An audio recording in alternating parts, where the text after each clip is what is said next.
en transmisión. Muy bien, gracias.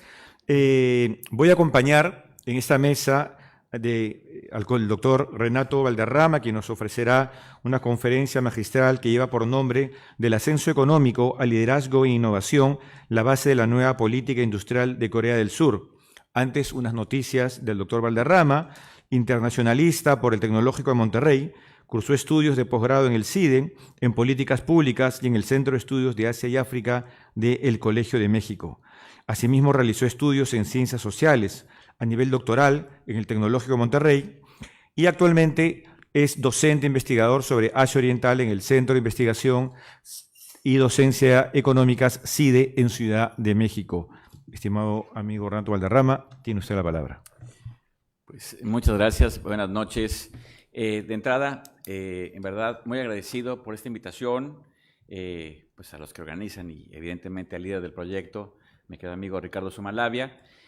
Y bueno, pues lo platicábamos con Ingrid, ¿no? Y con los colegas que qué era peor si estar después de la comida o ser el último, porque todo el mundo quiere echar unos piscos y demás. Así que seré breve, lo prometo.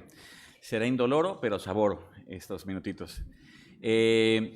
La verdad es que me siento también un poco raro, porque ya me pasó la otra vez que estuve aquí también, creo que fue la primera vez que con Ricardo y colegas, que mi ponencia es como, está uno con la sinfónica así muy bonito, y luego llega el rap, ¿no? Porque los temas que voy a cubrir pues no son literatura ni humanidades, es más bien una charla como de negocios y emprendimiento e innovación, ¿no? Pero pues son los temas a los que me dedico y pues ni modo. Creo que voy a ver si puedo conectar un poco con lo que hemos platicado.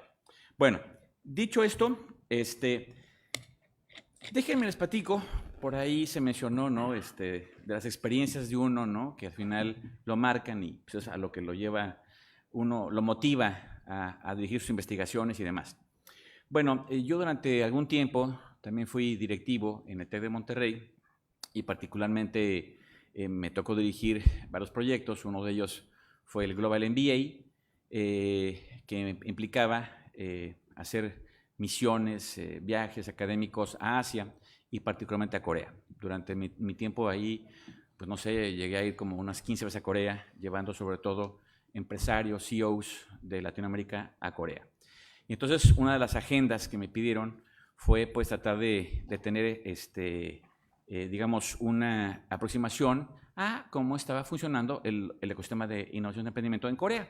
Entonces, a través de un amigo mexicano que estaba en Yonsei, me dijo, oye, tenemos aquí un mexicano, un gran emprendedor, con un proyecto muy interesante, para que les dé una conferencia. Y esa conferencia me marcó, 2013, Manuel, no le pongo el apellido. Y fíjense, su caso es muy interesante y por eso pues mi preocupación y ocupación de mis temas. Además, yo vengo del norte, vengo de Monterrey originalmente, 25 años, de un desierto que se hizo realmente un emporio industrial de desarrollo, etcétera, y ahora trabajo justamente en un espacio que estudia esto, que es el CIDE. Somos una región, la nuestra, en su desarrollo o subglobal, depende ahora cómo le llamamos, pero que expulsa gente, ¿no? Y Manuel es el típico caso de un chico que tuvo que su familia migrar a California a la pizca de cerezas. Y un chico talentoso, al punto que pues, llegó a tener una beca para entrar al MIT en físico-matemáticas. Fue el mejor su generación y luego tuvo la beca para entrar al doctorado. Y ya estaba ahí y estaba harto de estudiar y de ser pobre y dijo, pues quiero ser rico a través del conocimiento. Y se puso a estudiar, 2013, dónde estaba el mejor ecosistema de innovación y emprendimiento para su proyecto. Y fue Corea. O sea, no fue Europa, no fue Norteamérica, fue Corea. Y ahí lo conocí. Y entonces, o sea, a través de una educación que tuvo, en este caso, bueno, norteamericana, pero el mejor ecosistema no estaba en el norte global occidental, sino en el caso de Corea. Lo que le estaba haciendo, muy interesante, lo resumo en menos de un minuto, su preocupación era cómo generar ahorro de energía a partir de encontrar un aditivo, un device, en fin, un aparato que pudiera medir el calor de un espacio y que regulara el aire acondicionado. Esto por minutos, por horas, por días, era un ahorro tremendo de dinero, de energía. Y claro, el ecosistema coreano le permitía no solamente estar en un espacio que le ayudara a su proyecto, sino que Corea le iba a pagar a cualquier investigador que hubiera en el mundo para que pudiera su proyecto hacerlo realidad. Bueno, entonces esto me impactó Y desde ese momento, pues he estado estudiando justamente este fenómeno. Se suma a que también he trabajado, digamos, el impacto de la nueva ola de cambio tecnológico, que le llamamos la cuarta ola, ¿no?, industrial, la cuarta ola industrial, y particularmente en el caso coreano, ¿no?, que cada país ha tenido del norte global una política. En el caso de Alemania es Industria 4.0, en China es Hecho en China 2025 y en Corea es Corea 4.0, ¿no? Japón 5.0, etc. Bueno, y entonces, a partir de la teoría de las olas de innovación y los impactos que tienen con los ciclos de los negocios, es que surge justamente desde esta óptica schumpeteriana la idea, la necesidad de generar ecosistemas para formar a su vez startups, ¿no? Es algo que, de hecho, aquí también en la Católica tienen su área de innovación, emprendimiento, me doy una vuelta, en fin, casi todas las privadas tenemos estas áreas, pero la realidad es que generamos muy pocas startups en América Latina, muy pocas y de poco valor, ¿no? Y otra vez, que es parte de lo que yo estudio del este de Asia, política industrial. El éxito, y ahorita lo vamos a poner aquí, de las startups coreanas, no es una cuestión aislada ni fortuita, como el caso del K-pop. O sea, no es que de repente un cuate se paró a bailar como caballo y se fue el Gangnam Style. Es toda una industria que está detrás, que creó un marco jurídico, creó incentivos, etc. Lo mismo pasa con las startups en el caso de Corea, ¿no? No me quiero aquí detener demasiado, pero ¿por qué es importante que un estado, un país, se enfoque en generar startups? Básicamente porque generan nuevas fuentes de empleo, nuevos productos, nuevos servicios, pero a su vez son un ciclo virtuoso porque generan más innovación, ¿no? Y ya lo decía en la mañana mi querida colega Bárbara, ¿dónde andas? Bueno, por ahí anda, en su ponencia. Claro, Corea ya tiene un fuerte problema de desempleo, subempleo. Corea tiene una maldición, tiene demasiada gente capacitada y no hay muchos espacios para esta gente, ¿no? Entonces, bueno, en fin, me salto esto. Por otro lado, como ustedes saben, Corea es un campeón en la generación de innovación. Este índice que es muy conocido, bueno, pues en este índice que es Bloomberg, siempre está encabezando Corea el número 1, ¿no? Y básicamente lo que este índice mide es todo tu ecosistema para hacer investigación y desarrollo, ¿no? Y que esto te lleve a generar patentes, que a su vez te lleve a generar negocios. Y ahí, bueno, Corea está siempre en la cúspide y América Latina está en la parte más baja de la tabla. Y eso que son 60 economías, y ni Perú ni México estamos ahí, por cierto, en este índice, ¿no? Bueno, salud. La innovación no es lo tuyo, Felipe. Ok, me voy a brincar esta parte de cómo pasó Corea de pobre a rico, y me voy a ir a la parte de justamente los clústeres de innovación que ha generado Corea, ¿no? Esta idea de Innopolis, son varios, uno de ellos el más importante, que también hemos expuesto en otros lugares, es el caso de DEDOC, ¿no?, en Daejeon, con, digamos, el gran epicentro ahí que es KAIST, ¿no?, que por cierto esta investigación la llevé a cabo con colegas míos que están allí en KAIST, haciendo trabajo sobre esos temas. Estos son los clústeres más grandes de innovación. Como verán, están regados por todo el país, que si bien es pequeño, pero con la idea de que no solamente se concentren en las capitales, ¿no? En Ciudad de México pues, está toda la investigación prácticamente, aquí en Perú seguramente en Lima, y aquí en Corea fue desde un inicio tratar de poderlo dispersar. También dependiendo obviamente de las vocaciones regionales de Corea.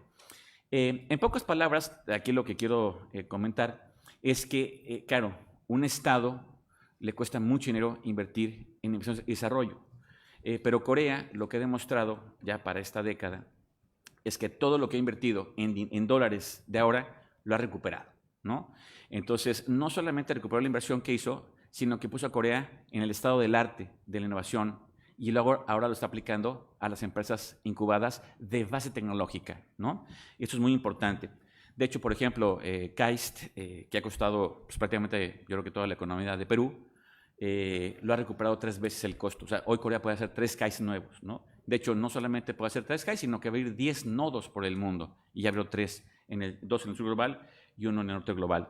Bueno, y luego pasamos justamente a la nueva política industrial de Corea, esta que les digo, con estas, digamos, 10 prioridades que tienen que ver básicamente con innovación industrial, que ya tienen todo el ecosistema, toda la plataforma, y que evidentemente pues, es para justamente en función de la sociedad, ¿no? Entonces tenemos ahí que, bueno, pues evidentemente, por ejemplo, las ciudades inteligentes, pues para la movilidad, para el bienestar, medio ambiente, etcétera, y ese es el plan. Pero fundamentalmente, la columna vertebral es generar nuevos motores de desarrollo y esto pasa por generar startups. Y no cualquier startup, sino unicornios. En la jerga unicornio, en la jerga de estos temas, unicornio quiere decir que es aquella empresa incubada que tiene un valor o alcanza un valor a partir de $1,000 millones, ¿no? Y que no cotiza en la bolsa, todavía no es una IPO.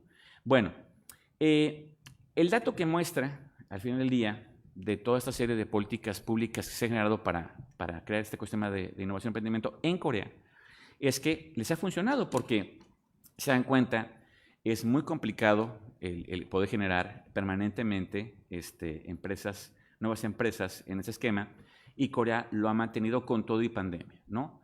Entonces quiere decir, bueno, primera cuestión, ¿es exitoso el modelo? Sí, es el modelo. Ahora, este modelo al final se va a medir en cuanto al empleo generado, a la cantidad de empresas y que además cuánto dinero generan esas empresas. Y ahorita vamos a pasar ahí, ¿no?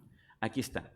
Nuevas empresas en Corea del Sur por sector empresarial, ¿no? Bueno, como verán, la mayoría de las empresas incubadas, startups, están en comercio mayorista y minorista, ¿no? Y esto, evidentemente, no es de extrañarnos. Yo creo que en las ciudades todo el mundo tenemos una pandemia de motocicletas y estos deliveries y demás. Claro, luego mis alumnos me preguntan, prof, pero la parte ética y demás, bueno, es otra clase, otro simposium. Aquí estamos hablando de los temas puros y duros, ¿no? Sí se generan empresas, sí se generan nuevos empleos, etcétera. La otra parte tiene que ver con alojamiento, servicios de comida, bienes raíces, ¿no? Y el resto está distribuida en otros sectores. Bueno, ahora, claro, por el tiempo no voy a poder entrar de lleno a explicar a fondo todas las políticas públicas que Corea ha generado a partir de esta gran estrategia.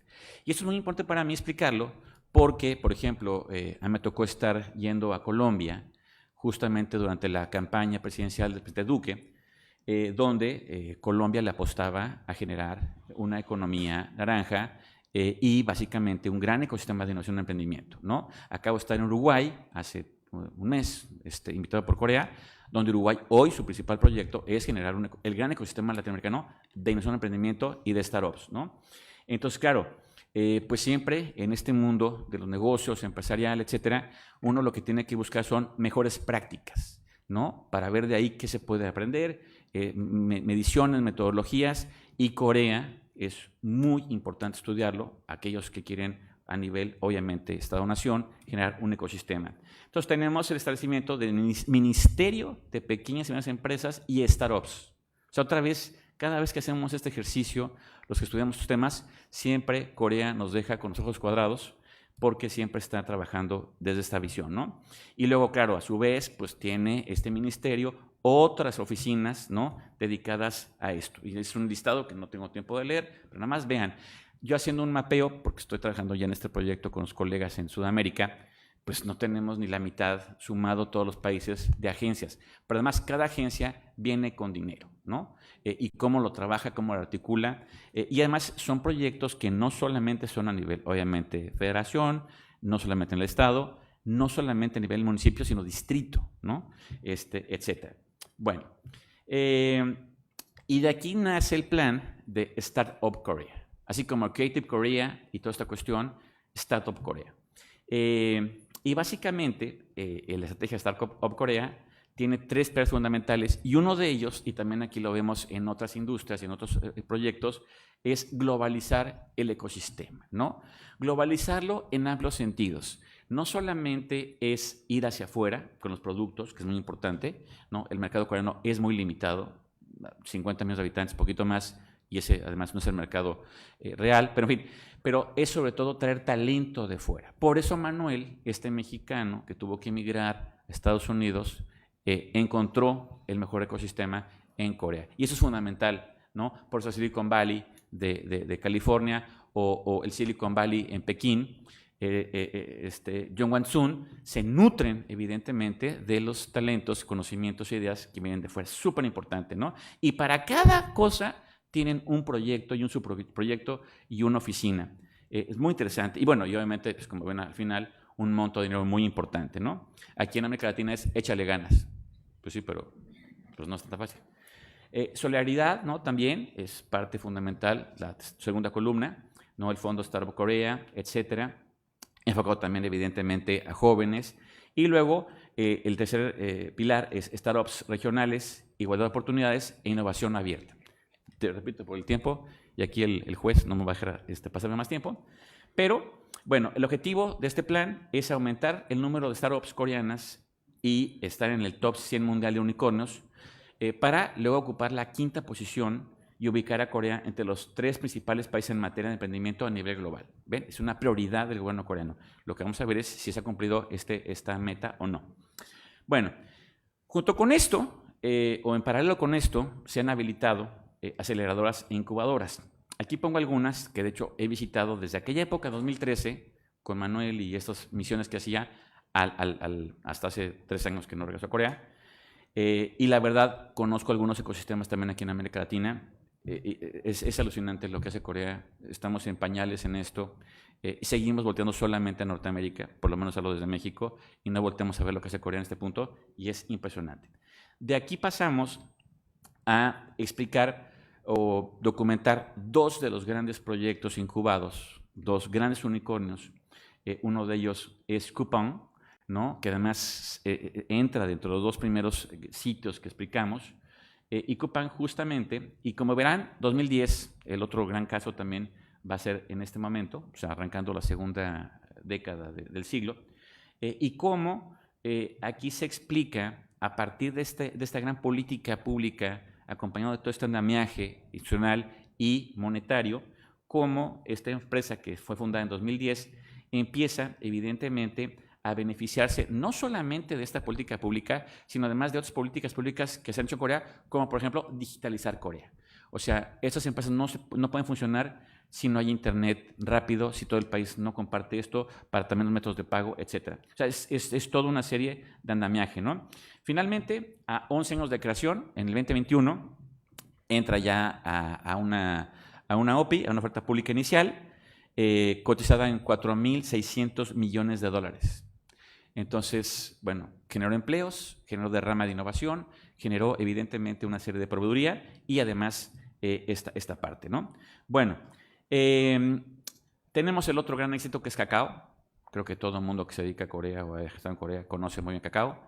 Kakao es un ejemplo impresionante de lo que es justamente el nacimiento de un unicornio hiper exitoso. Será como el ejemplo más exitoso de un unicornio, yo diría casi a nivel mundial, ¿no? Por cómo va evolucionando, ¿no?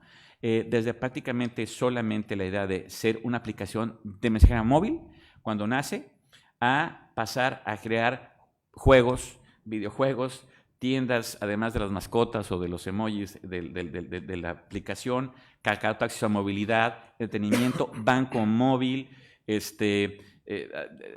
integra transporte, taxis, bicicletas compartidas, Kakao Wallet, también la parte bancaria y financiera, hasta convertirse en el 21, también 11 años lo llevó a Kakao, ser la empresa más valiosa de Corea y luego evidentemente salir a la bolsa. Y la derrama que dejó, ¿no?, para proveedores y otras áreas es impresionante, ¿no? El lema de Kakao es crear un mundo mejor, enfocándose en 6 áreas: comunicación, vida, negocios, compra, entretenimiento, impacto social, y bueno, realmente es impresionante. Y luego en todas las categorías que entró y que entra, ¿no? Este ejemplo, que vale muchísimo la pena estudiarlo, otra vez con mejores prácticas, etcétera, ¿no?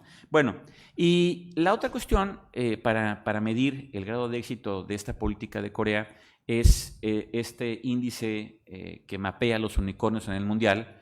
Es una empresa india hospedada con capital en Singapur, en Suzhou, en China. Y bueno, básicamente, digamos, hasta el año antepasado, solamente en 29 países se habían generado startups, ¿no?, de esta magnitud, donde Estados Unidos y China prácticamente son 80% en el mundial, ¿no?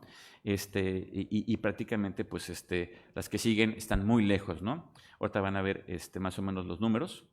El primer lugar a nivel país, Estados Unidos, con 103 unicornios, y China le sigue pegadito con 27 unicornios, ¿no? Y venos a Corea del Sur, quinto lugar, lo logró, quinto lugar. Claro, 11 unicornios versus 227 de China o 33 de Estados Unidos, pero bueno, está ahí. Solamente le ganan la India, Reino Unido, está por encima de Alemania y prácticamente cualquier otro país europeo. Y como verán, salvo Brasil, no existe otro país latinoamericano, ¿no? Y Brasil con 8 unicornios nada más. A nivel ciudad, que eso es muy importante, y ciudad-distrito, no Estados Unidos el número 1, es Beijing, ¿no? El Silicon Valley más importante está en China, está en Asia. Y luego sigue San Francisco, luego Shanghai, Nueva York, Shenzhen, Hangzhou, Londres, Palo Alto, Nanjing, y en el lugar 10 está Seúl. O sea, lo lograron los amigos. Es decir, no solamente han generado conocimiento enciclopédico para los scopus y esas cosas, ¿no? Sino lo han aplicado. O sea, la inversión del Estado está ahí. Y tratando de resolver un problema muy importante que es, evidentemente, la empleabilidad y generar nuevos motores de crecimiento. Y básicamente, ya para irme yendo hasta el final, una mirada desde América Latina, ¿no? Bueno, esa es la última tabla de la tasa de desempleo, ¿no? En el mundo, según la OCDE. Tristemente, pues España no le está yendo muy bien. Qué bueno que tienen el Madrid y el Barcelona y todo eso demás, pero en temas de empleo andan medio mal mis amiguitos. Pero luego, si ven, Colombia, ¿no? Está ahí arriba, Chile, Costa Rica, etcétera. Y como ven, el último lugar, o sea, el lugar con menos empleo es Corea. Es Corea. Claro, este ecosistema de emprendimiento no explica del todo por qué, pero sí que ha ayudado muchísimo a este punto. Entonces, bueno, y por cierto, debo decir que México está muy abajo también, o sea, el desempleo en México es muy poco, pero no tiene que ver con emprendimiento, ¿no? Tiene que ver con otras cosas que ahorita no voy a entrar a detalle, pero si quieren ahorita con los piscos de la noche entramos a detalle. Y bueno, por patentes, pues aquí está, ¿no? El campeón de patentes, y vean nada más la dimensión brutal con Estados Unidos. China es el número 1. Brutal, brutal. Pero Corea está en el cuarto, ¿no? O sea, en patentes registradas, ¿no? Solicitadas, pero en creación de conocimiento, ¿no? Como economía de innovación, está en el top. Pero China está por ahí. Y puse México, no, la verdad no tuve tiempo de buscar Perú, pero vean, no va a estar más lejos o más cerca de México, va a estar por ahí. 20,000 contra 1,5 millones, o de Corea 262,000. O sea, esa es la diferencia, ¿no? Bueno, aquí están, ¿no? En un zoom, en dónde están las patentes, básicamente en TICs, en toda esta parte, y obviamente maquinaria eléctrica, comunicación digital, y evidentemente ahí está la diferencia, ¿no? Corea está importante, ¿no? Es una parte de este pie. Y ya para acercarme al final, este es el último listado de los hubs tecnológicos más importantes de América Latina. Y como vemos, Brasil sigue siendo el gran gigante por mucho, con 105 nuevas startups 2022-2024. Luego sigue México con 30. Perú, tercer lugar, ¿no? Habría que estudiar este fenómeno peruano, que me llamó la atención. Uruguay no tanto, porque digo, ahora estoy estudiando el caso de Uruguay, y dije, interesante. Y Colombia, que fue un proyecto presidencial, ¿no? Muy lejos. Y solamente con Medellín ahí. Y en todo esto, si lo sumamos, no llegamos pero ni a los talones de Corea en este mismo tiempo, ¿no? Finalmente, bueno, pues para poder llegar al final de la conclusión, no es tan fácil generar un ecosistema de innovación de emprendimiento porque es un proyecto que, como otros, no es de un actor solamente. Es un ecosistema, y esto implica una serie de políticas públicas, política industrial enfocado para esto, una correlación muy importante, esta famosa triple hélice, ¿no? En sector privado, gubernamental y académico, etcétera, pero también toda una infraestructura digital básica.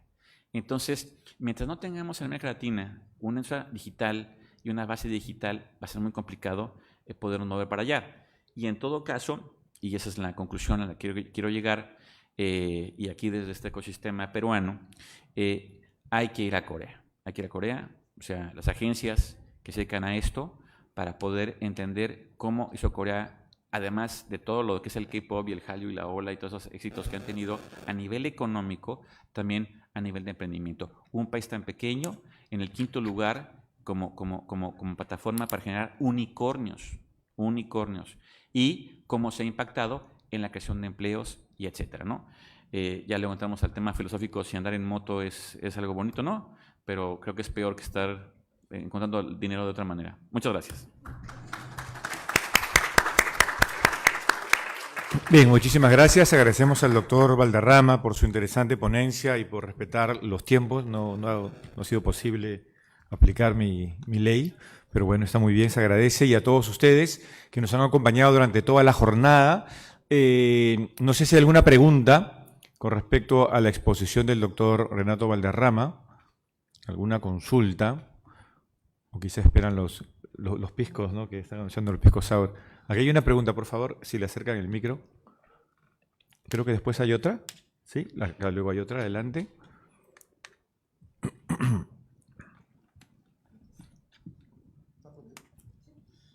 Buenas noches. Sí, me parecía muy interesante sobre lo de Cacao Corporation. Quería preguntar si a su vez también Line tuvo el mismo éxito que Cacao. Line Sí, era coreano, japonés. pero era japonés. Exactamente, ni de chiste. No. Cacao en este caso es de hecho ni siquiera WeChat, por ejemplo, ¿no? Que sería el otro, ¿no? Nació en el ecosistema chino, a donde o sea, la manera en la que fueron desarrollando el modelo de negocios de Cacao es como estudio de caso de Harvard. O sea, es excepcional, es súper interesante. No pude por los tiempos entrar a detalle, pero es súper interesante trabajar ese tema y ver, repito, qué de ahí, por ejemplo, para Perú, en una de las ramas, y no solamente, o sea, estudiarlo, que eso es fundamental.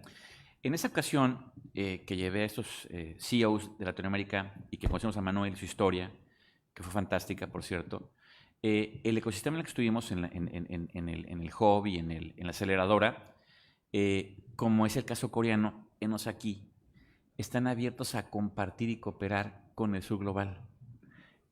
Muy abiertos. La primera vez que fui a KAIST, por ejemplo, y a Dedo Quinópolis, que fue en 2007, nos atendió la alcalde, pues, ¿no? La encargada de todo este proyecto, que es gigantesco, y dijo, ¿de dónde vienen? De Latinoamérica. Welcome. What do you need? Vengan aquí. Vamos a cooperar. La pregunta es, ¿y quién de los que fuimos le tomó la palabra? Nadie. Porque bueno, no puedo hablar desde esta región, pero desde México, si no suena a inglés, no lo pelo. O francés o alemán, ¿verdad? Muy bien, hay una pregunta. Ah, sí, que tienes el micro. Gracias, súper interesante. Entiendo que las startups sobre las que has comentado tienen que ver más con temas tecnológicos, pero mucho de la industria cultural de Corea recurre o se conecta de alguna manera con los desarrollos tecnológicos. ¿Cómo lo conectas tú desde lo que has visto en materia de startups culturales? ¿Algo de eso has podido identificar? Gracias. Hijo, mano, te súper agradezco la pregunta porque no está preparado, pero estamos desarrollando un gran proyecto con mi colega, el doctor Manuel Montalbán, en la ciudad de Málaga, justamente sobre mapear a nivel de esta óptica, esta metodología, el impacto en economía, empleo de las industrias creativas de Corea, que es otro caso. Es que, o sea, algo que discutíamos y que salió hoy y mañana, además vamos a arrancar con eso en este simposio tan importante, es que las ópticas que hemos utilizado para este fenómeno, que obviamente son muy interesantes, desde la cultura, la antropología, ¿no? Por la entidad, la sociología, por el fandom, está muy bien y hay que seguirlo estudiando. Pero el impacto económico de esto es fortísimo, ¿no? Entonces, claro, por ejemplo, me decía el embajador de Corea en Uruguay, que en este evento que organizaron, no sé si ustedes sepan, yo no sabía, solamente BTS representa el 0.85% del PNB de Corea. Y Corea está en el top 15 de economías del mundo. O sea, ¿qué producto tenemos en Perú, en México, en Uruguay, que te aporte el punto 10%? O sea, ¿no? Pero otra vez, o sea, no sale de nada, no es de repente un grupo de chicos que se ponen a bailar bonito y demás, ¿no? Es toda una serie de políticas públicas que generan un marco legal que permite incentivos para que se generen estudios y bla, bla, bla, bla, bla, ¿no? Eso es muy importante. Entonces, claro, definitivamente, así como lo mencionó, no me acuerdo si fue Ingrid o Danilo, en fin, perdón si no me acuerdo quién lo dijo, es que muchos de los traductores y literatos hacen guiones del K-drama, ¿no? O sea, cómo se interconectan las industrias creativas, que claro, es muy importante, y cómo estas a su vez se interconectan con este ecosistema de emprendimiento e innovación. Claro, están conectados, es un gran ecosistema, que, o sea, sí, no desperdician nada. Pero no desperdician nada en parte porque hay incentivos que no lo hagan, políticas públicas. Claro, me encantaría, y hay que pasar esta correlación, ¿no? Muy interesante, de cómo se conecta aquí, ¿no? Porque evidentemente, por ejemplo, a la hora del modo de negocios y mercadotecnia de Cacao, está alimentado por transiciones creativas y viceversa. Súper interesante. Pero me parece, por todo lo que en más de una década he escuchado, no hemos sentado a estudiar este fenómeno por ahí. Así que te súper agradezco por ahí. Y bueno, estamos trabajando en ese proyecto, a lo cual queremos invitarles una vez que lo tengamos más avanzado, pero es mapear esto desde un punto de vista de desarrollo económico. Aquí hay otra pregunta y otra pregunta. Sí, un momento. Muy interesante lo que nos has contado, Renato. Una pregunta, has hablado sobre esta idea de la cooperación, ¿no? De cooperar entre empresas, entre países. Ya hemos visto que, China, Japón y Corea, a nivel histórico, esta mañana ahí Juan Felipe nos ha contado, ¿no? Sobre estos problemas que hay, que sigue habiendo, no son los mejores amigos del mundo, los tres países, pero estos tres grandes países de Asia Oriental, en esto en particular, en sus sistemas nacionales de innovación, en el apoyo a las startups, ¿más bien cooperan o más bien compiten? Claro, muy buena pregunta. Eso me lleva a abrir una línea de investigación comparativa, pero me parece desde una aproximación netamente empírica, evidentemente compiten, ahorita lo que hacemos WeChat, Line, Kakao, pero como es un ecosistema abierto, lo que hacemos de globalizar, tanto los ecosistemas en China como los que vimos, ¿no? De Hangzhou, Beijing, Shanghai, los top. A ver, les platico vivencialmente, ¿no? En 2017 llevamos, México y China tenemos un instrumento que desarrollamos hace tiempo de cumbres de rectores de universidades chinas y mexicanas, ¿no? Para conocernos, entendernos, vincularnos, etc. Y este fue la cumbre en Beijing. Y entonces yo sugerí al comité organizador que los rectores fueran a visitar, ¿no? Justamente los ecosistemas de innovación y emprendimiento. Uno de ellos en particular que se llama Innoway, que por cierto, este Innoway está ubicado en la zona donde estaban, Pekín, la capital imperial, era clústeres, ¿no? De producción para abastecer a la ciudad prohibida y demás, ¿no? Este era el clúster literario. De hecho, es para un cuento corto de Ricardo Sumanlabia, esto que voy a decir adelante. Porque ese era el lugar donde los eruditos mandarines pues escribían los rollos, las tintas, todo. Pero los chinos dejaron de leer en papel y empezaron a leer en electrónico, y esta zona empezó a depauperarse, y entonces pues, el distrito lo tornó en un gran parque de innovación e emprendimiento. Entre otras empresas incubadas ahí se incubó Didi, por ejemplo, ¿no? Didi Xuxin se incubó ahí. Al terminar la visita, la oficina que tenemos en China, Amado Trejo y un servidor, nos quedamos para hacer trabajo de campo y pretendimos ser emprendedores mexicanos que queremos hacer algo, ¿no? Para ver qué tan abierto estaba el ecosistema. Entonces, ¿de dónde son ustedes? Moshiguren. Bienvenidos. ¿Qué tienen de proyectos? Pues le inventamos un proyecto. Para ese proyecto, ventanilla 14, ventanilla 16, ventanilla 24, gratuito. Y fuimos. De hecho, pues nos dieron un tour. Puesto muy interesante esto, porque la coordinadora de atender a extranjeros, una joven china con un inglés perfecto, que nunca había estado jamás en un grupo anglosajón, pero ya saben cómo se dedican los idiomas, y su asistente era un alemán de 2 metros, güero, que le cargaba la bolsa y le abría las puertas, ¿no? Simbólicamente, this is the new world, ¿no? Pero bueno, nos llevaron a todas las áreas encargadas de desarrollo por proyecto de una startup, y eran hordas de emprendedores que llegaban todo el mundo, ¿no? Y sobre todo asiáticos, japoneses, había muchos, coreanos había muchos, evidentemente, europeos, sobre todo franceses. No había un solo latinoamericano. y preguntamos, ¿cuántos latinoamericanos han venido aquí? Pues nada más ustedes. ¿Y seguro son mexicanos? Sí, neta. Es más, cantamos cierto lindo si quiere. Bueno, pues son los únicos que han venido, ¿no? Pero aquí vienen franceses, vienen holandeses y todo. Y la primera, digamos, minoría no china eran coreanos, justamente, y japoneses. En Corea, cuando vas, también está lleno de chinos. No he ido a hacer este trabajo de campo a Japón, pero estoy seguro que va a haber algo por el estilo. Y sin embargo, compiten entre ellos, ¿no? Que es fabuloso lo que hacen ahí. Mr. Han, please. No puedo hablar español, lo siento, pero hablo en inglés.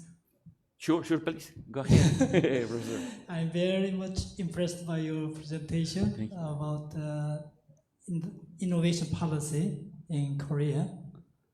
Recently, I teach sociology of entrepreneurship, sociology of startups.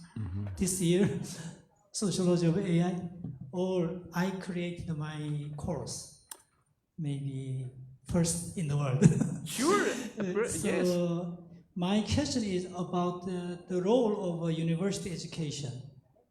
In Korea, we have many industrial complex for innovation, Exactly. maybe 5 major places, as you mentioned. But the education in the university is, how can I say, far behind the program. I think entrepreneurship is kind of the spirit of 21st century, not just the business school, not just the government policy. But in Korea, still, education, humanities, social sciences, far from entrepreneurship. As you see, BTS, the leader, came from philosophy, Seoul National University. JYP, do you know JYP? Yeah. JYP came from natural science in Yonsei University. But they studied by themselves. Philosophy, natural science didn't play any role in developing entrepreneurship. Entrepreneurship is more than business. They need a philosophy, vision.